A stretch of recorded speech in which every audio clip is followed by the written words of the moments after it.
We will get going. So thank you everybody for joining us for another one of our virtual discussions. Really excited for this one. We've actually got a Central Athlete client here with us. Lisa is total badass. She competes in obstacle course races. She's been with Central Athlete for a while now, and she's also a therapist. And so we're so excited to have her on to talk about mental health.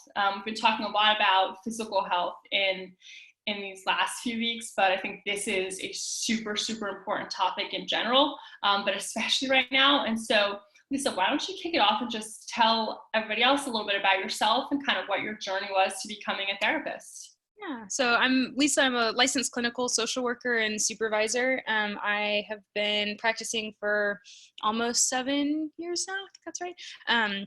I got into it sort of as most people do. Like that was just what I was good at in middle school and high school, was listening to my friends and talking to people about their problems and kind of managing through some stuff in my own family.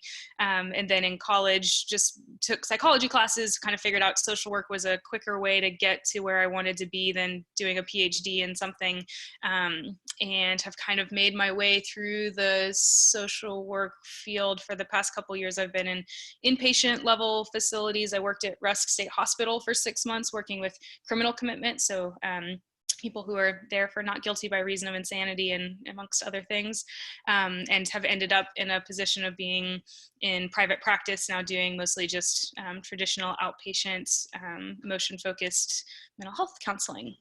So it's been a ride, but it's my passion in life. It's one of the things I love most, and I'm really excited to get to do this with y'all today. I was excited that Jesse and Shana reached out. Awesome, thank you. And so how do situations like a global pandemic like COVID-19 impact our mental health? Yeah. So one of the things that's most interesting, and I've just been spending a lot of time talking with people about, is how fundamentally different this experience is from so many other versions of similar types of huge, either national or global, like natural disasters or other situations that have occurred. But partly because this is everywhere. It's everyone, right? So if there's a natural disaster, if there's some sort of huge event that happens someplace else in the world, the typical response is that everyone sort of flocks to that place. People send money, they send resources, everybody can sort of activate and move toward wherever the thing is happening. But because it's everywhere, there's so much more scarcity. People are really responding more heavily to we need to take care of me and my family and my community and my town, and like there's plenty of people that are helping, but there's just so much need that it's not being quite as localized. And the other part, and kind of what you were talking about just a little bit earlier here, is people are being asked to stay away from each other.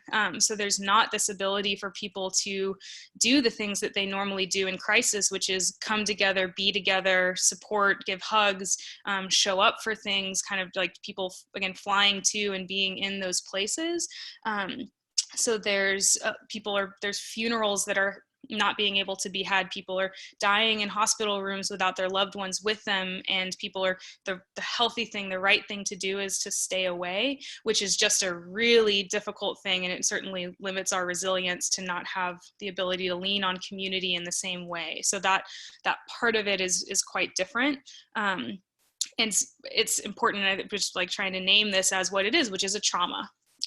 We're living in the trauma, and part of the problem is that it's not over yet. So there's a lot of people trying to already move into the like taking care of this and processing it and sort of moving past it, but we're still in it. So the nervous system is not in a position yet to be able to really do a lot of the things that we would do in a more post-traumatic stress situation where the thing happened, it's over. Now we can talk about how you've made meaning of it, or how it affected you, or how you're gonna move past it. There's still so much pain and suffering that's happening that it's a different way of working through it, because we're just having to help hold people through pain and suffering and not having an end date as to when it's going to be over. So that part of it is quite different. So even for people that have had previous experiences with counseling or depression or anxiety, or feel like they're pretty on top of their mental health, it's perfectly natural that you might be not doing so well with it right now, and sort of unexpectedly, like things that you do to cope aren't helping, or that it's not as effective, because we're sort of dealing with a different animal than we have, at least in any time that's been in the recent past. And so how can people kind of deal with that? Like, what are the effects going to look like, since this is kind of an extended trauma with like no end in sight right now? And even when kind of the peak of this is over, we're still going to be dealing with the effects of it for months, if not years. And so what do we do? So part of it is just preparing for the long haul, knowing that some piece of this is just going to be acknowledging that this is a very different situation, and that what you're preparing for is not, I'm in a short, even just depressive episode. Something happened. I went through a breakup. I lost my job. I am in a situation of being in between or in a transition of some sort. That this is a very unique thing where we don't have an end date. And so as you can imagine, with any goal that you're planning, if you don't have a deadline, or if you don't have thinking even just my as a running metaphor, if I don't have a race on my calendar, then I'm just sort of doing things into oblivion. Or more accurately, if you start running and you don't know how far you have to go, it's going to be really hard to allocate out how much resource you should be expending. How fast should I be going? How much water should I drink? And so it's going to be a little bit for some people of just starting very small. What are the things that in any given day, in any given week, I need to be doing that are going to help me continue to refill my resiliency bucket? So the things that help us feel resilient are predictability, moderation, and controllability. So if in a situation like this where things are unpredictable, right, stress is happening to our nervous system in an unpredictable and uncontrollable way, the best thing that we can do for ourselves is create structure that provides predictability, controllability, and it helps us moderate some of the intensity of what we feel. That is just as manufactured as all the other things that we do to try and pretend like we have control in our lives. It's just a little bit more efficient and effective. So for a lot of people, and I think it's great being in this community because that's part of what you're working through with coaches, is I may need to be spending 4 minutes out of every hour just walking, and getting up from my desk and going and taking the dog for a loop around the neighborhood. Or I may need to 3 days a week end work a little bit early and just spend time outdoors disconnected from my phone.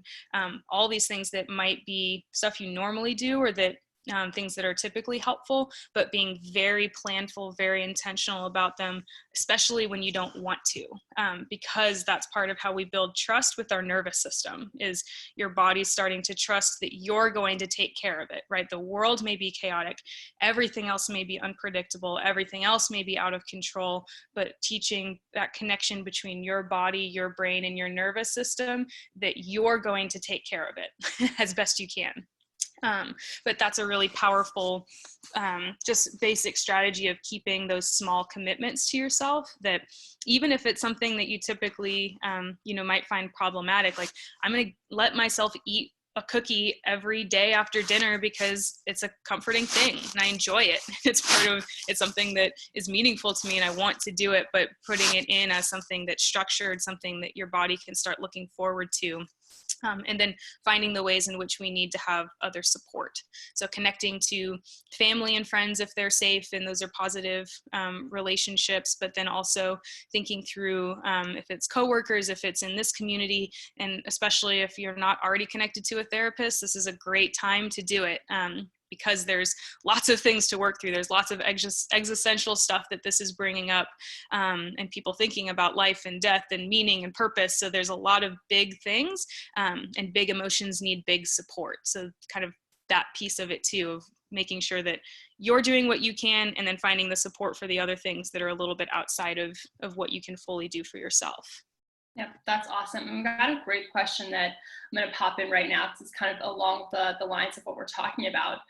So what are your thoughts? What is the mental impact of watching the news during this pandemic? Because I think there's part of us that's like, well, I have to know what's going on. And that's probably not a bad thing, right? To stay informed, but then of course too much of it just sends us spiraling.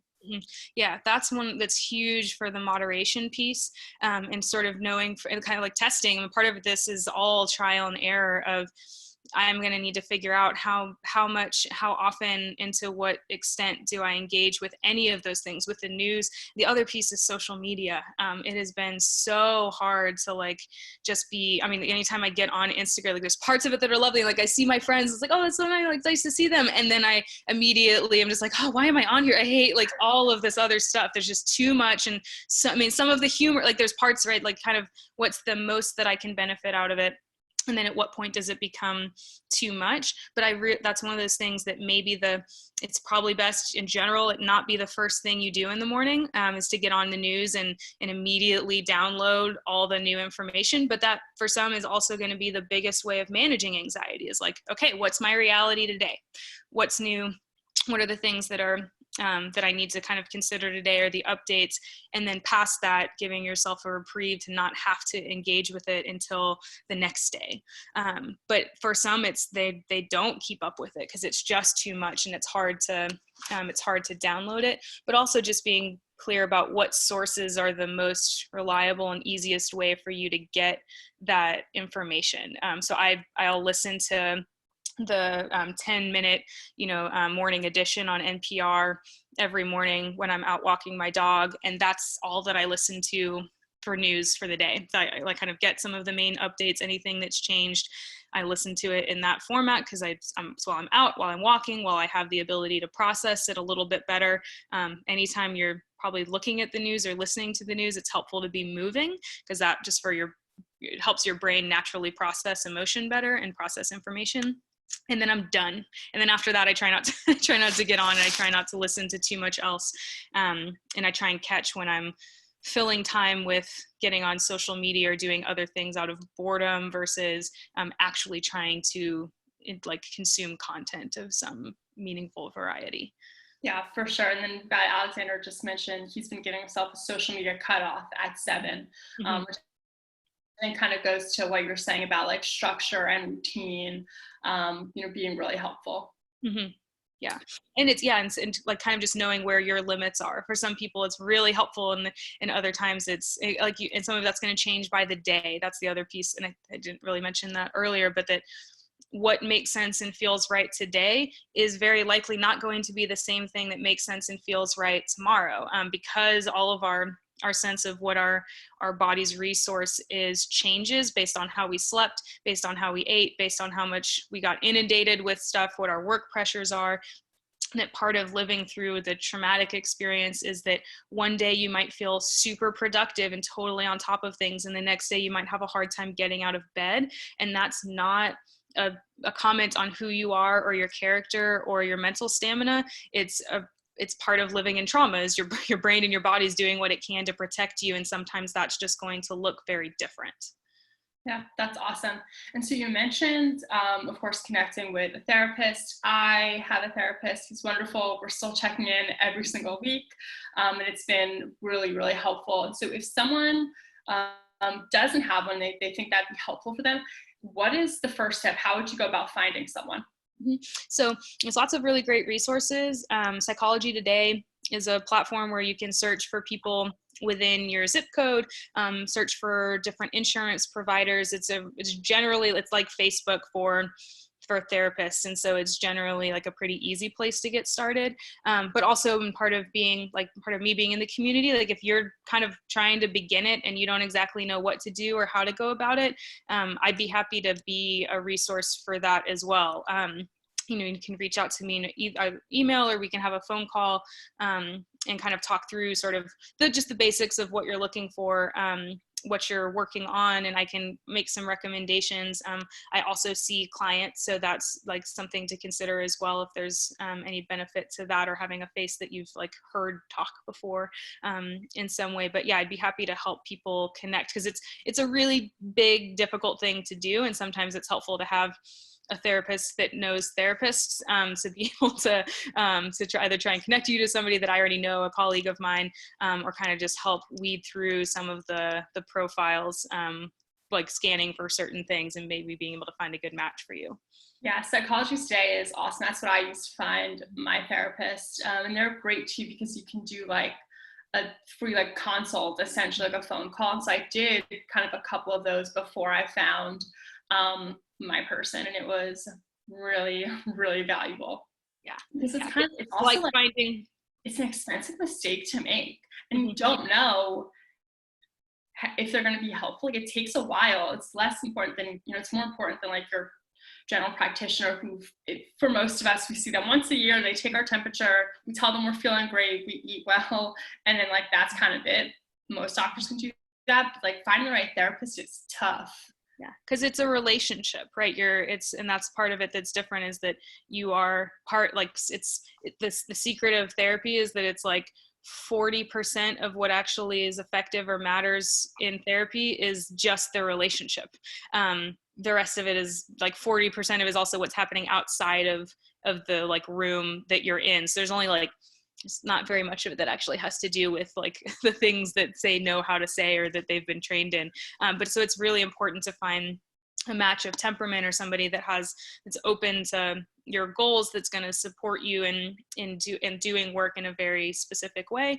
Because yeah, it's really hard to go on a bad first date with a therapist and have potentially like limit you from going back ever again, because that it can be that overwhelming to meet somebody brand new, go through parts of your story, and then end up having it not feel like it's a good match. So it's a really important thing. It is like finding the right pair of shoes. You might have to like try a couple and like really like, yeah, have a chance to meet them, to talk with them before figuring out who feels right.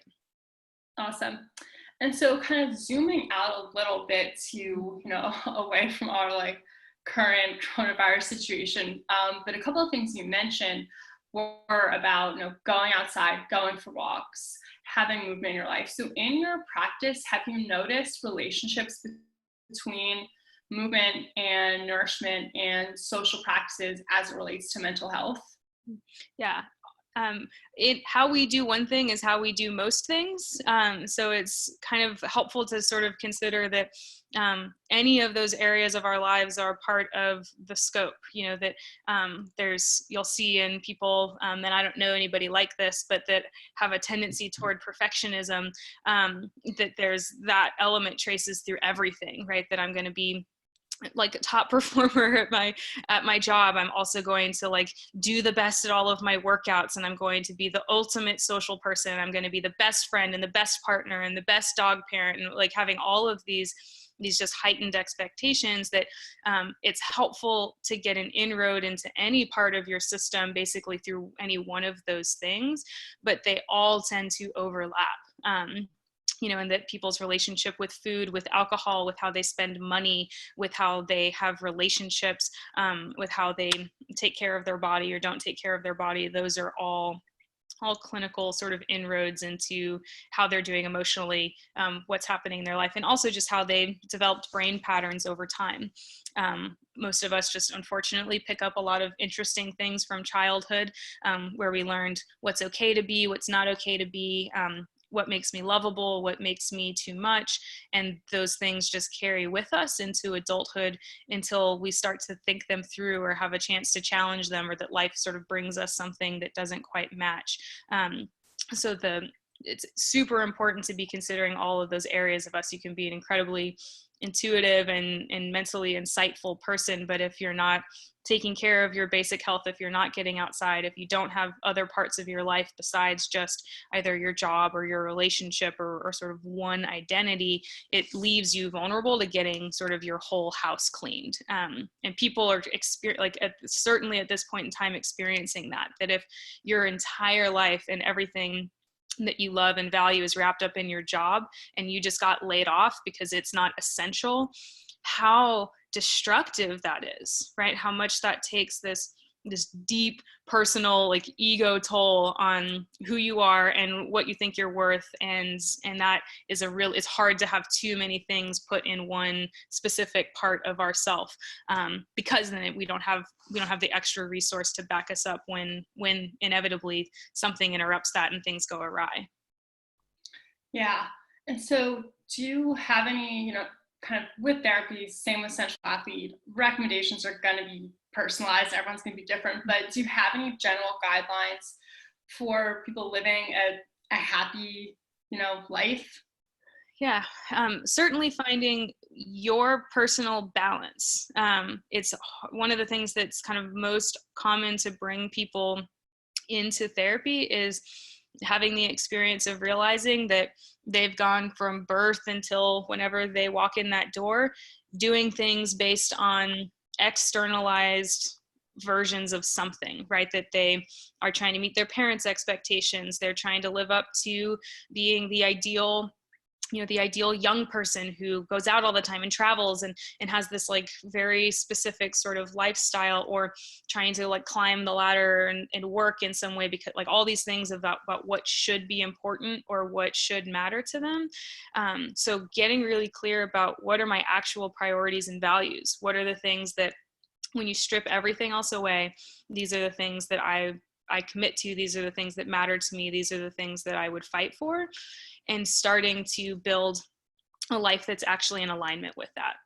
One of the greatest sources of anxiety and depression that people can experience is the gap between what they perceive their priorities and values are and how they're actually living, which is a huge part of the addiction community. Is people feel one way about who they think they are, but when they're in a position of being active in their addiction, those things are not aligned at all, right? They're making very different choices. They're operating under very different values, and that causes a lot of pain and a lot of anxiety and a lot of depression. And so bringing those things into alignment, whatever it is, and this is, even Shayna, as you were talking earlier, this is a part of it, is, and something I've benefited from personally through all of this, is that I'm figuring out I am not suited for spending that much time in person with other people.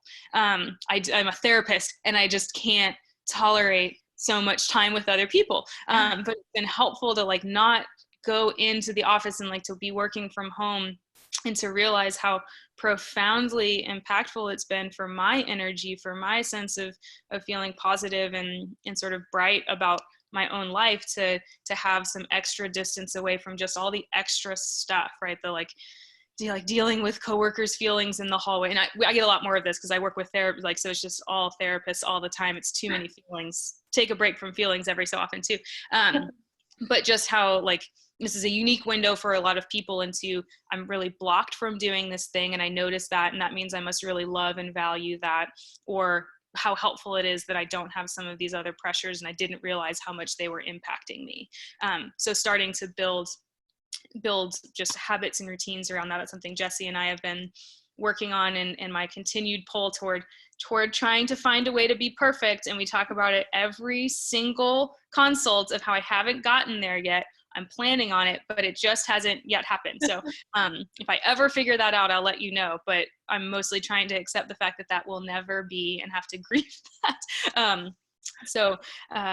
But finding your own personal priorities and values and trying to help your life be in alignment with that is one of the biggest things that people can do, because it won't look like anybody else's, right? It won't match necessarily even what you thought that it would. Yeah, awesome. I love that. And so what are some of the most commonly occurring issues or challenges or struggles that you see people having, in your practice, or just kind of in general? Like, what's walking in the door over and over again for people? Yeah, there's a lot of depression, there's a lot of anxiety, and a lot of trauma, and especially trauma that people don't identify as trauma, right? The difference between sort of big T trauma, which are these more like discrete individual events, is the things that most people, if you write it on a piece of paper, would say, yes, that's a traumatic experience. But there's also these little T traumas that are the small moments or experiences, or smaller moments and experiences, that do have an extreme emotional impact on people, right? That you went through a divorce.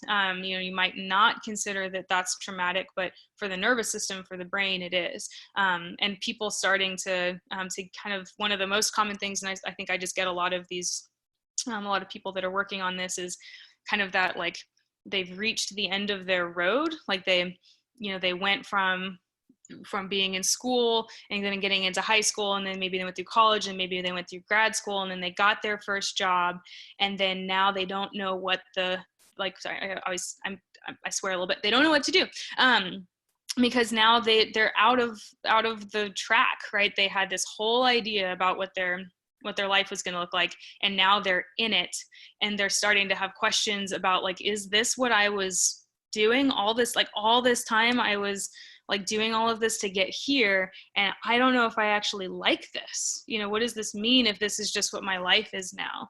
And so people having some of those like realizations that this is maybe not the life I signed up for. And what do I do with that? What do I do if I spent the last 20 so years like figuring out how to have this life, and now it's something different? The other thing is relationships.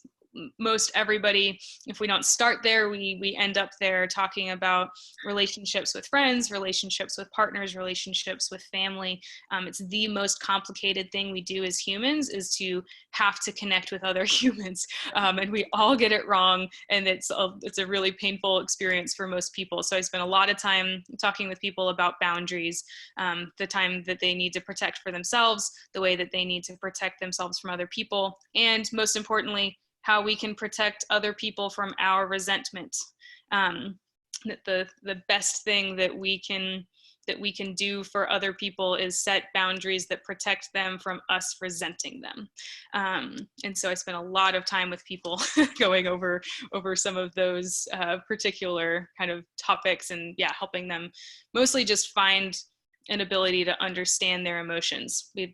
Most people come in sort of having an idea of all of them, but not a clear sense of how they've developed over time, or what patterns they're living in that have long-term affected, oh, I do this thing in this very specific way because that's how I learned how to do it when I was 12, and I just never understood that that's the same thing I'm doing right now.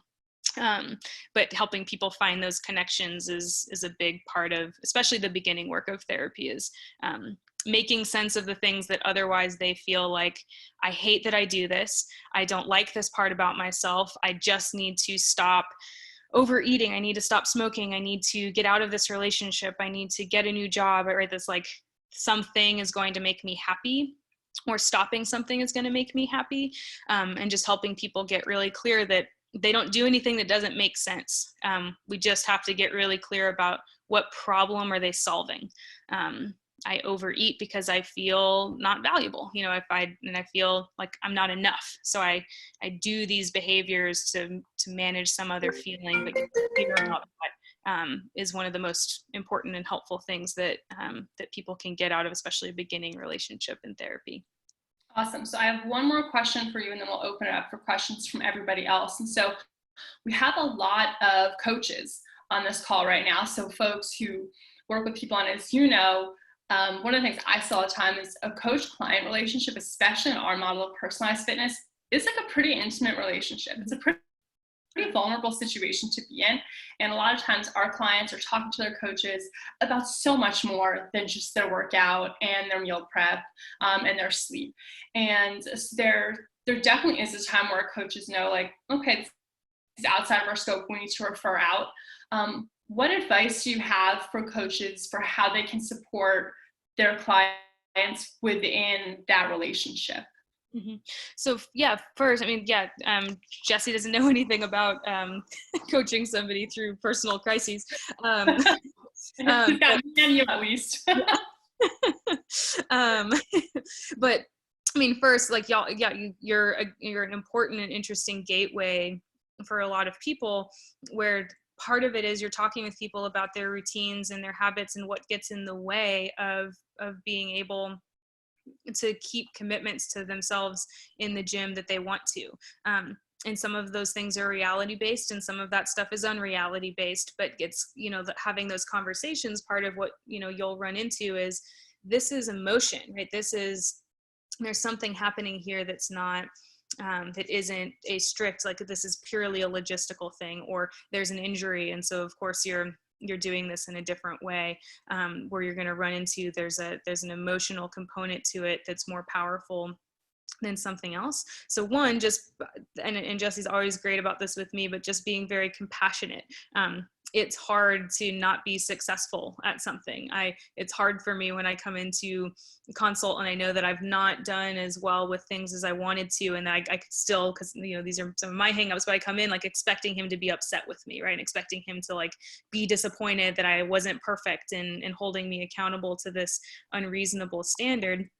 But just being able to like, you're a human being and these things are going to happen, and how do we support you versus how can you have strict adherence to something that might not make sense right now? Or we set this plan, but if it's not working, then let's talk about what might need to be different or what might need to change so that it fits into your life, that it feels right, that you're motivated to do it. But certainly if there's something that's past, like you can tell there's something else going on, or somebody's suffered a major loss, they've, again, like something big has changed in their life and they need some extra support, that it's creating some of the just safety to say, as you would if you get an injury and you send them to Wellsport, or they need PT, this is another type of professional, right? That they need something and someone that's outside of the gym to help them work through something very specific, and that it can be short term. For some people, they want to get in the therapy relationship and stay forever, and most people need it at some point in time throughout their life. But it's helping them understand that it's not because they're crazy, that it's not because they're broken, that there's very specific things that can just be best supported by somebody outside of the gym that has the specific training to offer support around that concern or that issue. Yeah. Awesome. Okay. This conversation has been amazing. So let's open up for some questions. If you've got questions, drop it in the chat box. So we have one about suggestions on how to navigate the exhaustion of living with other individuals, so roommates, who you may have reached your limit of interaction with, but you got to be with them for the foreseeable future. Mm-hmm. Yeah. So much, and it's hard, but like the first thing is just acknowledging that that's what's happening. Like, oh, I am just done. My social energy is zapped and I cannot have any more of that interaction. Just being able to acknowledge that that's what's happening, right? Because there's so many times where we attribute it to something else. And part of the like alignment piece is just recognize like this feeling is this, right? And naming it accurately to help with being able to then effectively problem solve for it. But being stuck with other people and having so much time, just be like, part of it is that you're feeling trapped with them, right? The like, one of the things that's been difficult is the removal of choice for people. That maybe you're not somebody that wants to go out, and you there's nothing that you're doing now that is all that different from what you would otherwise be doing, but it's that you don't have the choice to do something else that is what your system is reacting to. So doing anything that you can to acknowledge that part of what I'm feeling is trapped, or it's that I'm just done being around other people, and finding then a lot of intention in how do I get some time away. That might be I spend time in my room, like in a kind of my space that's my personal space to get away from others, or you're that much more sort of meticulous about 10 minutes out of every hour, I need to get out and just go for a walk around the neighborhood by myself, or go sit someplace and just get, safely as I can, get outside of the house and be reminded that I'm not totally trapped. I can get outside. I can take a break from people. And asking other people to respect your boundaries. They may have be energized by all of that social connection, and they just want so much of your time and so much of your energy. Especially this is true in people in some of their relationships, where like, this is great, I have you all the time and I never have to share you with anyone else. And to know that that's not reasonable, it's not healthy for most of us. We need more separation than that, and just asking people to help respect your need to have time to and by yourself, because we can't survive without some blend of those two things. Did that answer the question for? Okay. Awesome. And so kind of changing gears a little bit to talking about like a coach, therapist, and kind of a professional sense. So if a client starts crying for you, like as a therapist, do you avoid hugging, physically comforting them? And for fitness professionals, does it erode the professionalism and credibility if a coach does comfort them physically, if a coach doesn't? Like what does that look like? Yeah.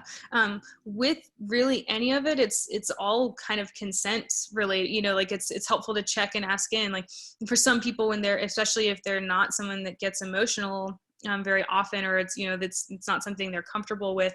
There's plenty of people who are like, the last thing I want is someone to like be super like gentle and warm and loving to me. Like I might not want somebody to give me a hug or do anything sort of physical. But being able to just ask, like, like, I know this is really hard. I'm, like, I want to be like, how can I support you? Is it okay if I give you a hug? Would that be comfortable? Do you want that?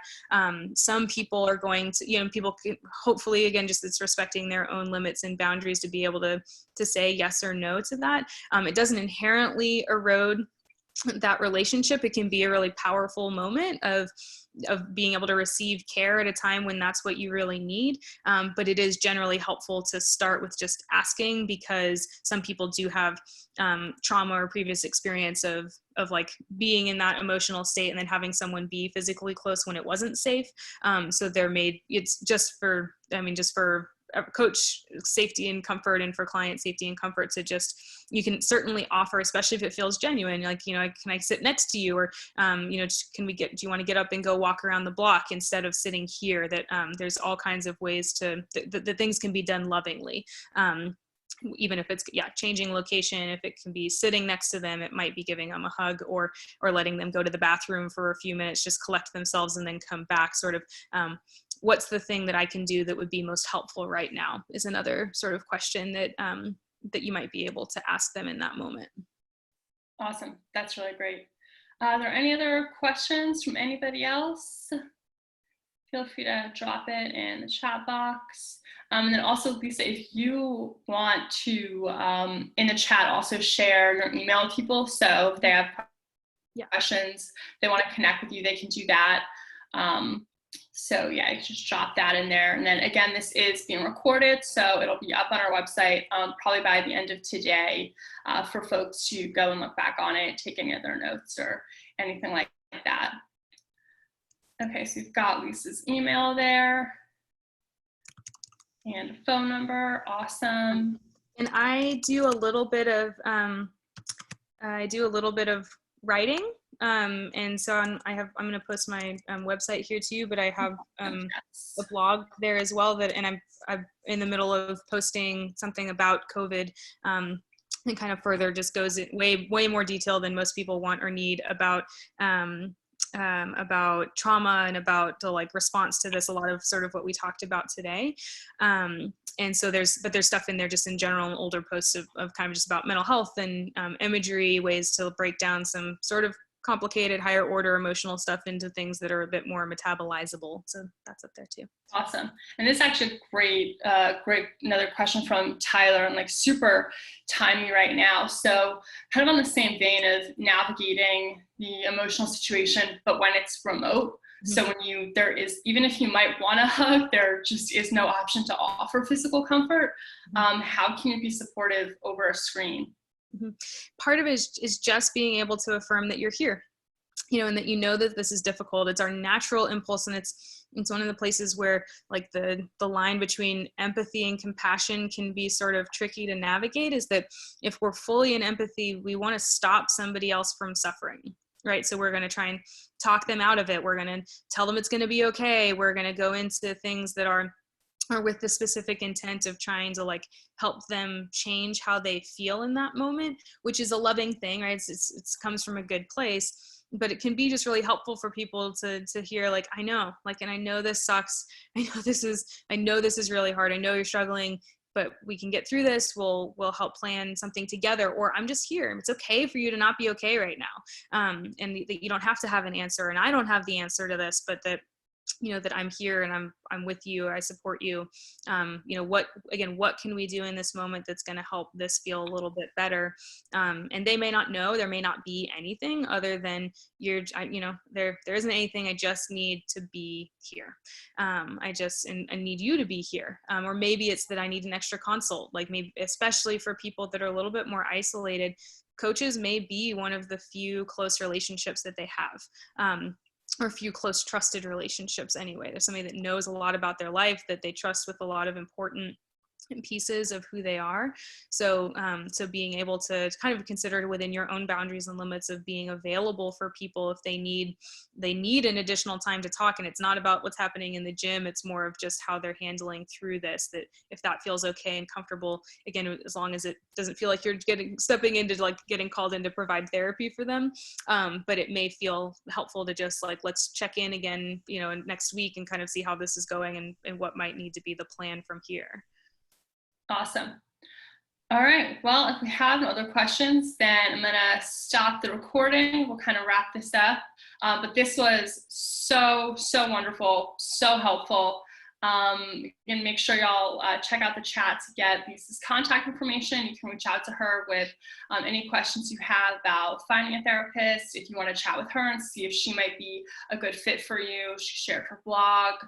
This recording will be up on the Central Athlete website by the end of today. And thank you all. Have a good afternoon.